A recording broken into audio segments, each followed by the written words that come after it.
Assalamualaikum warahmatullahi wabarakatuh. Nabi Muhammad SAW dilahirkan pada hari Senin pagi, tanggal 9 Rabiul Awal, tahun di mana pasukan gajah ingin merobohkan Ka'bah, bertepatan dengan tanggal 20 atau 22 April tahun 571 Masehi. Beliau SAW dilahirkan dari suku Quraisy, yaitu suku yang paling terhormat dan terpandang di tengah masyarakat Arab pada waktu itu. Dari suku Quraisy tersebut, beliau berasal dari Bani Hashim, yakni anak suku yang juga paling terhormat di tengah suku Quraisy. Rasulullah SAW lahir dalam keadaan yatim, karena ayah beliau, yakni Abdullah, telah wafat ketika ibu beliau Siti Aminah mengandung beliau dalam usia 2 bulan. Setelah melahirkan beliau, sang ibu segera membawa bayi tersebut kepada kakek beliau, yaitu Abdul Muthalib. Betapa gembiranya sang kakek mendengar berita kelahiran cucunya. Lalu dibawanya bayi tersebut ke dalam Ka'bah. Beliau berdoa kepada Allah dan bersyukur kepadanya. Anak tersebut kemudian diberi nama Muhammad, nama yang belum dikenal masyarakat Arab waktu itu. Lalu pada hari ke-7 setelah kelahiran, Rasulullah SAW dikhitan. Selain ibunya, Rasulullah SAW disusukan oleh Suwaibah, yakni budak Abu Lahab. Kemudian, sebagaimana adat kebiasaan masyarakat perkotaan waktu itu, ibu beliau mencari wanita pedesaan untuk menyusui putranya. Maka terpilihlah seorang wanita yang bernama Halimah binti Abi Zu'aim dari suku Sa'ad bin Bakar, yang kemudian lebih dikenal dengan panggilan Halimah As-Sa'diyah. Sesungguhnya atas kehendak Allah jualah hingga Halimah As-Sa'diyah menyusui Rasulullah SAW ketika kecil. Sebab ketika pertama kali ditawarkan untuk menyusuinya, Halimah terasa enggan menerimanya. Karena Nabi Muhammad SAW adalah anak yatim yang tidak dapat diharapkan imbalan materi yang layak darinya. Akan tetapi, ketika tidak didapatkan lagi bayi lain untuk disusui, maka Halimah pun menerima bayi Muhammad untuk disusui di perkampungan Bani Sa'ad.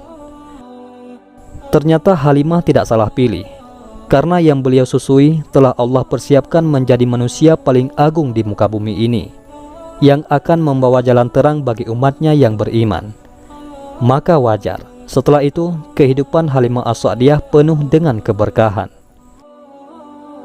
Demikianlah 5 tahun pertama kehidupan Nabi Muhammad SAW beliau lalui di daerah perkampungan dengan kehidupan yang masih asli dan udara segar di lembah Bani Sa'ad. Hal tersebut tentu saja banyak berpengaruh bagi pertumbuhan Rasulullah SAW, baik secara fisik maupun kejiwaan.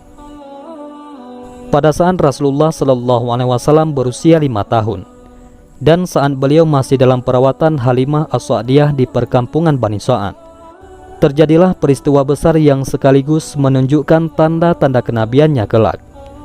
Peristiwa tersebut dikenal dengan istilah pembelahan dada.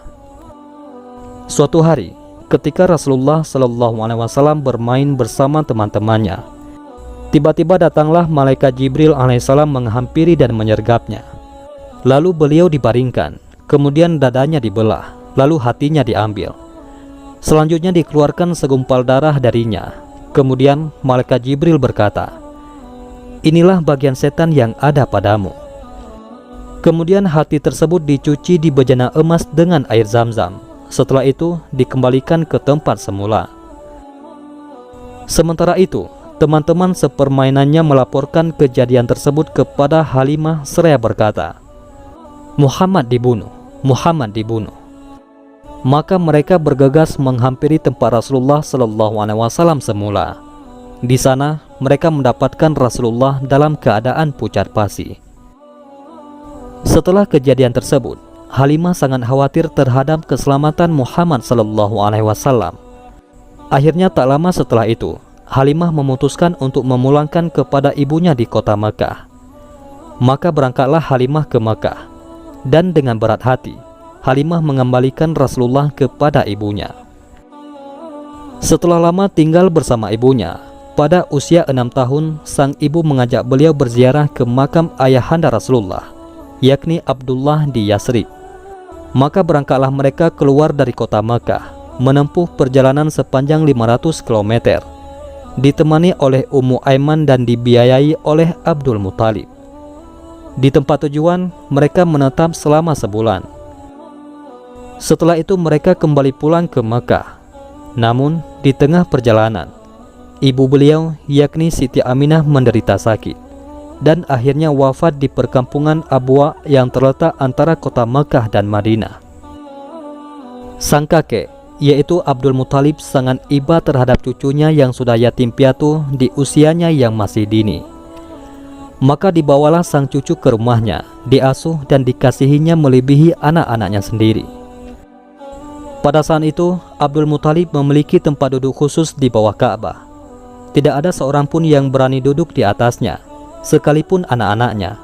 Mereka hanya berani duduk di sisinya. Namun, Rasulullah SAW yang saat itu masih anak-anak justru bermain-main dan duduk di atasnya. Karuan saja paman-pamannya mengambilnya dan menariknya.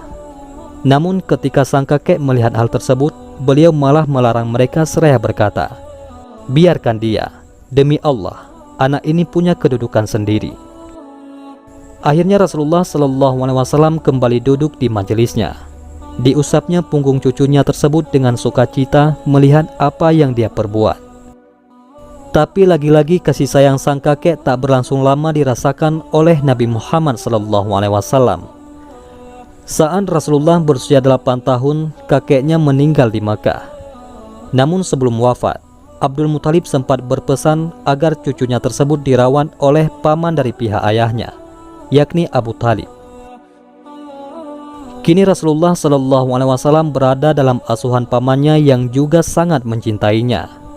Abu Thalib merawatnya bersama anak-anaknya yang lain, bahkan lebih disayangi dan dimuliakan.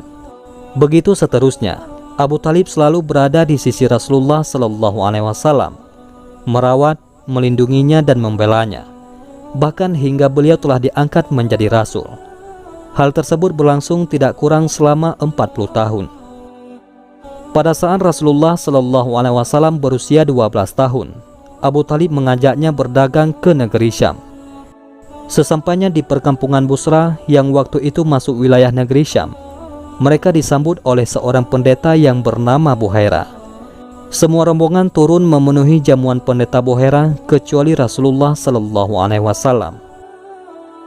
Pada pertemuan tersebut, Abu Thalib menceritakan perihal Rasulullah SAW dan sifat-sifatnya kepada pendeta Buhaira. Setelah mendengar ceritanya, sang pendeta langsung memberitahukan bahwa anak tersebut akan menjadi pemimpin manusia, sebagaimana yang dia ketahui ciri-cirinya dari kitab-kitab dalam agamanya. Maka dia meminta Abu Thalib untuk tidak membawa anak tersebut ke negeri Syam, karena khawatir di sana orang-orang Yahudi akan mencelakakannya. Akhirnya Abu Thalib memerintahkan anak buahnya untuk membawa pulang kembali Rasulullah SAW ke Makkah. Pada usia 15 tahun, Rasulullah SAW ikut serta dalam perang Fijar yang terjadi antara suku Quraisy yang bersekutu dengan Bani Kinanah melawan suku Qais Ailan. Peperangan dimenangkan oleh suku Quraisy. Pada peperangan tersebut, Rasulullah SAW membantu paman-pamannya menyiapkan alat panah. Setelah perang Fijar usai, diadakanlah perdamaian yang dikenal dengan istilah Hilful Fuzul. Disepakati pada bulan Zulqaidah yang termasuk bulan haram di rumah Abdullah bin Jud'an At-Taimi. Semua kabilah dari suku Quraisy ikut dalam perjanjian tersebut. Di antara isinya adalah kesepakatan dan upaya untuk selalu membela siapa saja yang dizalimi dari penduduk Mekah. Dan mereka akan menghukum orang-orang yang berbuat zalim sampai dia mengembalikan lagi hak-haknya. Rasulullah SAW ikut serta menyaksikan perjanjian tersebut. Bahkan setelah beliau menjadi Rasul, beliau masih mengingatnya dan memujinya, seraya berkata, "Saya telah menyaksikan perjanjian damai di rumah Abdullah bin Jud'an yang lebih saya cintai dari unta merah. Seandainya saya diundang lagi setelah masa Islam, niscaya saya akan memenuhinya." Unta merah yang beliau maksud adalah kiasan atas harta yang paling berharga bagi masyarakat Arab waktu itu. Wallahu a'lam bishawab.